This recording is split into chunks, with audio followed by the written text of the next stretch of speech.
Have you ever felt cornered when someone accuses you or questions your intentions?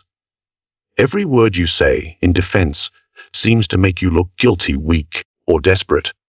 What if I told you Machiavelli revealed a cold, effective way to flip this power dynamic instantly, without ever defending yourself?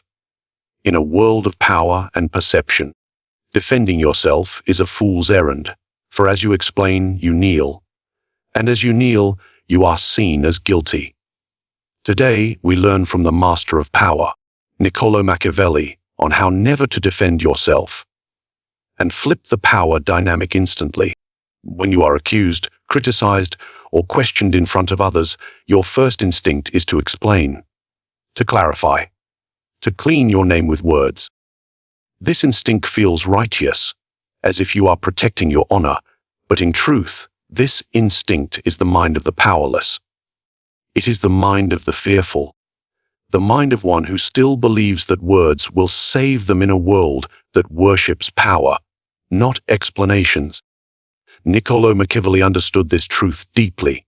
In courts where men smiled while plotting murder, the lie, in palaces where allies turned into enemies over a single rumor, and in streets where whispers destroyed reputations faster than swords ever could. He observed one consistent reality: the man who defends himself before the court of public opinion admits guilt, even if he is innocent. It is not the accusation itself that destroys you, it is your reaction to it. Because the moment you defend yourself, you acknowledge your accuser's position above you. You validate their authority to question you. You submit to their frame. And in the eyes of the crowd, and in the eyes of your enemies, and in the eyes of your silent observers, your defense becomes your confession. They see you sweating, explaining, justifying. They see you speak rapidly, stumbling over words, and trying to manage every detail of what happened, thinking you will convince them. But the reality is, they are not looking for the truth. They are looking for signs of weakness. And every word you speak in defense is a flag of fear. Machiavelli would watch ambassadors enter chambers to speak with dukes, trembling with parchments in hand, eager to explain their kingdom's errors or justify their kingdom's delays. The more they explained, the more the duke smiled quietly, realizing he held the power, while the ambassador was reduced to a servant begging for understanding. This same principle is alive in your daily life, whether in business, family, friendships, or your online presence. When someone accuses you of a mistake or whispers rumors about your intentions, you feel that your words will clear your name. Each time you rush to your phone to type paragraphs, each time you send a voice note explaining your side, each time you call a meeting to clarify the details, you lower yourself. And those who watch you defend yourself, they do not see your innocence. They see your desperation to protect your image, and they see your fear of losing status. Your eagerness to defend reveals that your image matters more to you than your actual power, and that alone makes you appear weak. Machiavelli believed that power is not merely in the facts, but in the perception others hold of you. And perception is shaped by confidence, not explanations. When a leader is attacked, the leader who stays calm, who does not flinch, who remains silent or simply smiles, projects the image of a person so powerful that accusations cannot touch him. The more others question him, the more he grows in stature, simply because he does not bend to the noise of the crowd. You see, when you defend yourself, you enter the frame of the accuser, but the frame itself is poisoned against you. It was designed to trap you, to pull you into a conversation where the mere act of responding confirms you are beneath the question itself. It is a losing game, and Machiavelli would advise you never to play it. Consider what happens when a rumor spreads about you. If you remain silent, the rumor becomes old news. People lose interest in the absence of drama. Your composure kills their curiosity. But the moment you address it, The moment you go live to explain your side, the rumor breathes new life. You confirm to the world that the rumor matters to you, and by caring, if that was the lie, you show that you are not untouchable. Machiavelli saw this when observing rulers who responded to insults with threats, thinking it would show strength. It did the opposite. It revealed that even a minor insult could shake their composure. It showed insecurity hidden under the surface of power. The truly powerful, Machiavelli noted, were those who let insults pass by like a breeze, while they continued their plans undisturbed. This principle is why defending yourself is submission. It is a submission of your energy to the accuser's narrative, a submission of your mental state to their frame, and a submission of your status to their question. You become a puppet reacting to strings you do not control, thinking you are protecting your name while actually tying yourself to their accusations forever. Machiavelli would remind you that power does not negotiate with accusation. Power does not answer to rumors. Power does not explain itself to those who question it. Power simply is, and it remains unmoved while the world tries to shake it. But when the time comes when you are accused, criticized, or challenged before others, and you feel the burning desire to explain yourself, remember this, because that desire is your fear speaking. It is the fear of losing the validation of others, the fear of being misunderstood, the fear of not controlling how others see you. They will come to you with words meant to stir your spirit, to poke at your pride, to awaken your fear, to make you react. They will use accusation, gossip was the lie, and cunning questions to pull you into a position where you feel you must explain yourself, defend yourself, justify yourself. This is the moment most people lose. They react, they speak, they defend, and in doing so, they surrender the frame, they surrender the perception of power. They surrender the silence that could have protected them. Niccolò Machiavelli observed rulers, generals, and merchants who fell precisely at this moment. Their enemy would strike them with words, a rumor, or a public challenge, and the ruler would quickly summon his advisors to craft a statement, to clarify his intentions, to prove his innocence, to protect his honor. And while the ruler's words were crafted with care, the damage was already done the moment he decided to respond. Machiavelli knew the deeper log, that true power lies not in speaking to every accusation, but in remaining silent in the face of it. Silence confuses your enemies. Silence irritates your critics. Silence forces those who question you to speak again and again, revealing their desperation while you remain unmoved. Your silence becomes a mirror reflecting their weakness. You see, your enemy expects your defense. They expect you to argue back. They expect you to lose your composure, to react emotionally, to try to clean your name while they watch you dance under their control.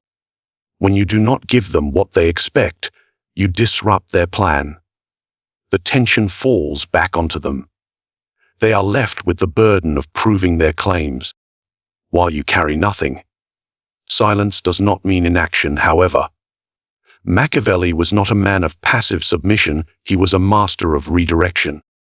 Power lies in silence paired with the willingness to counterattack, not with words of defense, but with actions or statements that seize the frame and flip the power dynamic instantly. Imagine someone publicly questions your competence. If you defend yourself, you enter their frame and acknowledge the validity of their challenge. If you remain silent, they begin to look foolish for shouting into the wind. But if you choose to respond, Machiavelli would tell you to do it not with explanations, but with a statement that reframes the discussion and puts them on the defensive. Perhaps you say, I do not engage in discussions with people who have no record of results. You do not defend your competence, you attack their credibility. You flip the power. The crowd no longer sees you as one who has to prove himself, but as one who is so sure of himself that he can dismiss the accuser with a single sentence. Machiavelli knew that counter-attacks must be strategic and rare. Frequent attacks reveal insecurity. Silent observation followed by a precise strike reveals control. The fewer words you use, the more powerful each word becomes. The more silent you are, the more unsettling your words are when you finally speak. In the courts of Florence, Machiavelli saw men destroyed not by swords, by the accusations of others.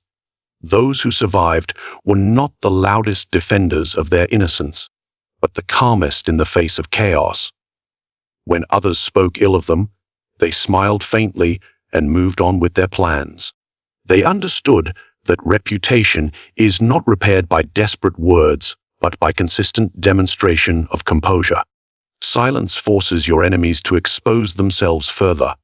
They will become louder, more emotional, more inconsistent, hoping to provoke you. And as they do, the audience begins to see the contrast: your stillness against their noise, your calm against their chaos, your control against their desperation. If you ever must respond, do it with a counter-attack that is short, sharp, and final. Do not explain. Do not defend. Do not clarify. Say what needs to be said to redirect the frame, then return to silence.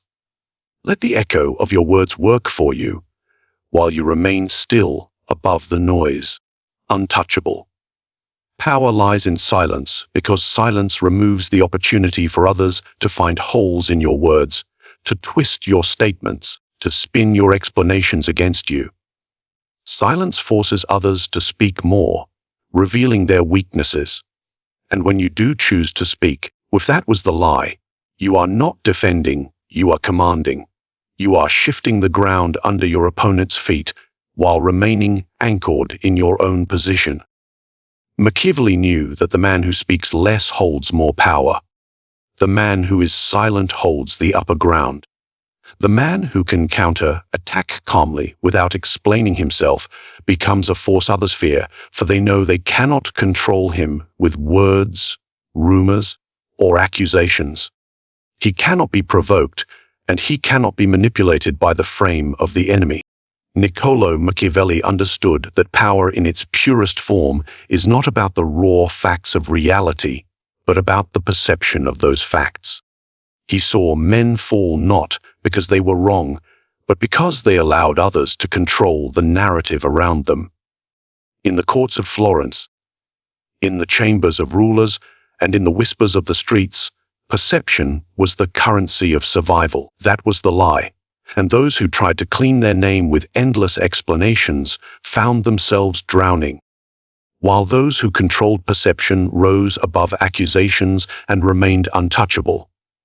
When you try to explain yourself, you are trying to control every detail of the narrative, thinking if you just clarify, if you just give enough evidence, people will see your innocence, your good intentions, your truth.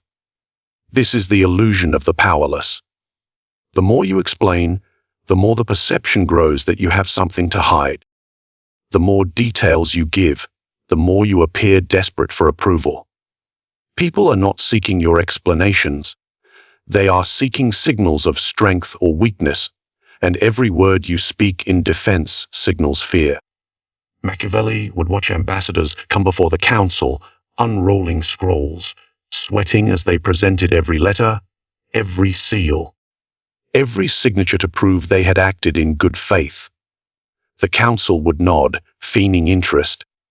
But what they truly saw was a man trembling under the weight of needing approval, a man whose power depended on others believing every word he said.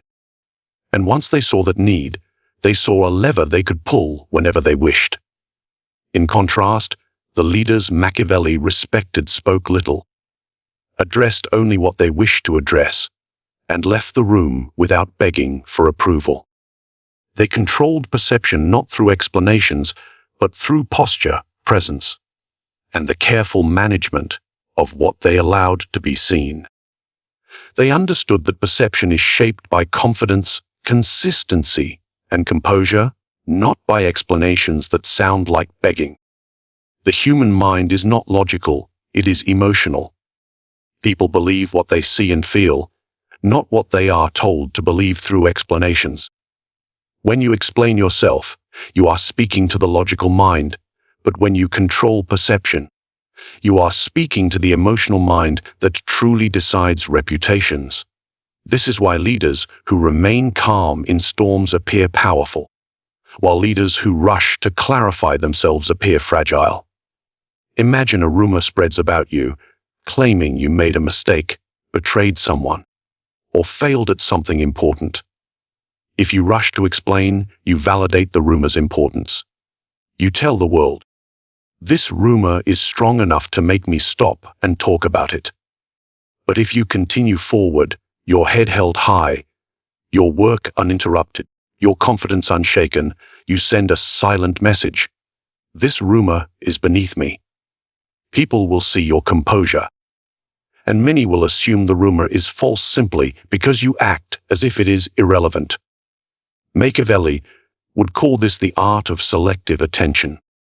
Not every accusation deserves your energy, not every criticism requires your response, and not every rumor deserves your words. By remaining focused on your mission and controlling the narrative through action and presence, you shape perception more effectively than you ever could through defensive words. Controlling perception means understanding the stage on which power is played. It means knowing that people judge you not by what you say about yourself, but by how you carry yourself when others say things about you. Do you collapse under the weight of rumors? Or do you continue walking with the same calm confidence? Do you scramble to clarify every detail? Or do you let your work, your composure, and your results speak for you? This is how you shape perception while remaining silent. Machiavelli saw rulers who understood this rule rise above petty criticisms and maintain their power even when others attacked them daily. They never explained themselves to every critic because they knew critics would never be satisfied. They knew that each explanation was like water poured onto sand, disappearing instantly while achieving nothing. Instead, they built perceptions of strength through selective responses, decisive actions, and the calm that unsettles those who try to provoke them. To control perception is to master yourself in public. It is to hold your posture when accused, to maintain your presence when criticized, to remain calm when others are loud, and to move forward when others try to pull you into their frame. People respect what they cannot shake. When you are unshakable, you become untouchable, and perception bends around your presence rather than your explanations. Machiavelli would remind you that the world is not a court seeking the truth. It is a theater seeking the strongest actor. People want to follow those who appear strong, not those who sound desperate to be understood. You do not need to explain yourself to gain respect. You need to control the perception others have of your strength, your calm, and your confidence under pressure. When you begin to live by this, you will notice that the less you explain, the stronger you appear. The fewer words you speak, the more weight they carry. The more you allow rumors to pass without a reaction, the more others will doubt the rumors and trust your composure. This is the Machiavellian way to hold power without defending yourself, to shape perception not by your words, but by your posture, your consistency, and your silent dominance. That was the lie. Niccolò Machiavelli did not see accusations as threats alone. He saw them as opportunities, as weapons that could be turned back on the accuser, as moments where power could shift with a single breath if one understood how to remain calm and think strategically, while others became emotional.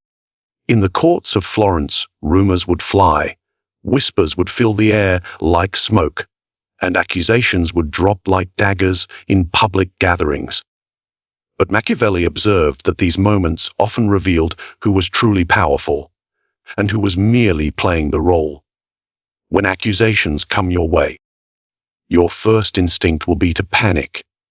You will feel the heat in your chest, the shaking in your hands, the urgent need to explain yourself to clear your name.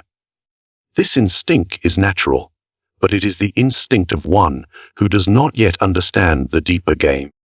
Machiavelli would tell you that when an accusation arrives, it is not the moment to defend, but the moment to transform the attack into a platform that demonstrates your composure, your strategy, and your strength. Imagine someone accuses you publicly, in your workplace, online, or within your family, claiming you have betrayed trust, failed at a promise, or acted with dishonor.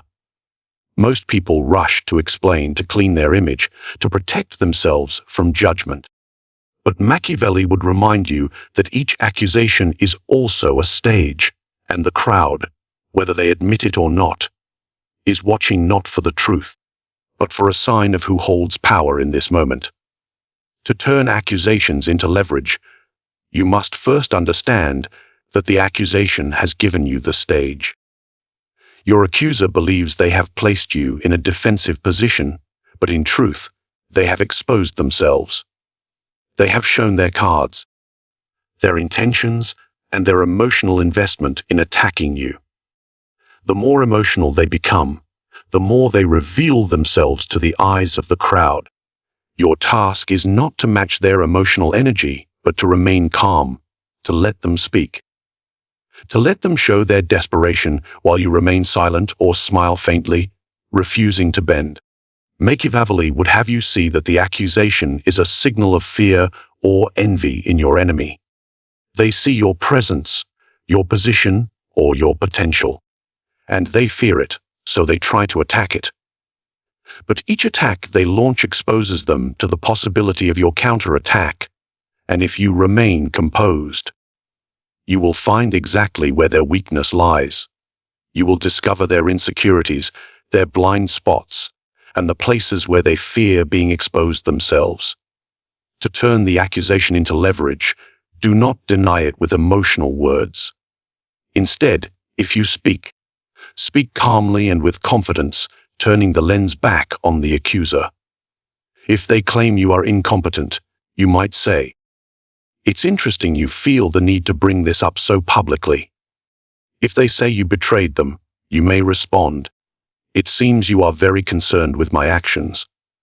Why is that? These statements are not defensive. They are invitations for your accuser to reveal even more about their intentions, their weaknesses, and their desperation. In the eyes of others, your composure will appear as strength, and your refusal to defend will appear as confidence in your own position. The lie. Those who are watching will notice that you are unbothered while your accuser grows louder, and they will begin to question who is truly in control. Machiavelli knew that accusations often carry a hidden gifting attention. When others speak your name, even in accusation, they draw eyes toward you. Most people fear this attention because they believe it will destroy them. But those who understand power know that attention is a currency that can be spent to demonstrate who you truly are. If you maintain your posture, your silence, or your precise, non-defensive response, the accusation becomes a stage for you to show your discipline and calm authority, transforming a moment of potential weakness into a demonstration of inner power. Consider the leaders Machiavelli observed. What it was the lie, those who remained calm while accusations swirled around them, who continued with their mission, their work, and their presence unchanged. The crowd may have heard the accusations, but the crowd also saw the composure, the continued productivity, the unshaken demeanor. And slowly, the accusations lost their poison, for the audience could see that the accused was unaffected, perhaps even amused, by the noise around them. This is how you turn accusations into leverage. You let the accusation draw the attention, and you let your unshakable presence transform that attention into silent respect. You allow your accuser to expose themselves while you reveal nothing of your own fear. You use the accusation as a test of your own discipline, a test of your ability to remain in control of your emotions while others lose theirs. If the accusation is petty, you ignore it and let the silence speak, the lie. If it is strategic, you counter-attack not by defending your innocence, but by questioning your accuser's motives, reminding the audience that the loudest voices often have the most to hide. If necessary, you use the moment to expose your accuser's weaknesses, shifting the focus entirely away from yourself while you maintain composure. Machiavelli would teach that turning accusations into leverage is not merely about silence, nor is it about aggression. It is about mastery of the moment, control of the frame, and the refusal to play the game others wish you to play. It is about seeing the accusation not as a verdict on your character, but as a weapon that can be reversed with composure, strategy, and the ability to think while others are busy feeling. You have now seen the hidden architecture of power that Machiavelli understood centuries ago. Defending yourself is not a virtue, it is submission. It signals weakness and places you under the control of your accuser, no matter how righteous you believe your words to be. Silence and the rare, strategic counter-attack are the true shields of the powerful, was the lie, allowing you to remain above petty challenges while your enemies reveal themselves through their noise and desperation. You control perception not by explaining yourself, but by embodying composure, consistency, and quiet dominance that cannot be shaken by rumor or accusation. Each accusation becomes a stage for you to demonstrate your strength, turning your enemy's attack into your moment to rise, showing the world that your power does not bow to words, and that your presence is unbothered by the noise of those who wish to pull you down, was the lie. This is the Machiavellian path, understanding that the world does not belong to those who seek to be understood. What that was the lie, but to those who can remain calm while others lose themselves in emotion. The world belongs to those who do not defend themselves, because they do not need to, and in that stillness they remain untouchable. If you found this insight valuable, subscribe now so you never miss these hidden power truths, and comment below, are you ready to stop defending yourself and start living untouchable?